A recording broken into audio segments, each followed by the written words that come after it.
চালাক খরগোশ ও অহংকারী সিংহ। এক জঙ্গলে থাকত এক ভীষণ অহংকারী সিংহ। সে রোজ রোজ জঙ্গলের প্রাণীদের ভয় দেখাত আর বলত, আমি রাজা, আমার কথা না শুনলে আজই খেয়ে ফেলব। সব প্রাণী খুব ভয়ে থাকত।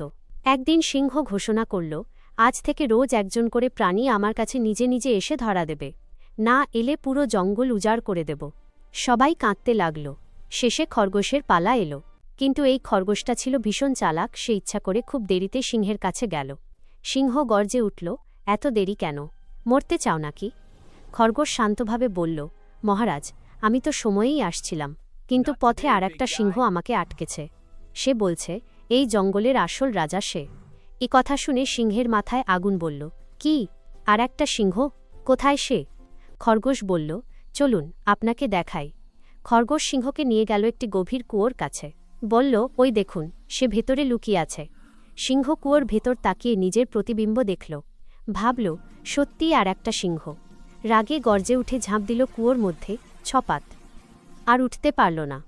খরগোশ শেষে বলল, বুদ্ধি থাকলে শক্তির দরকার হয় না। এরপর থেকে জঙ্গলের সবাই শান্তিতে সুখে থাকতে লাগল। শিক্ষা, গায়ের জোরের চেয়ে বুদ্ধির জোর অনেক বেশি কার্যকরী।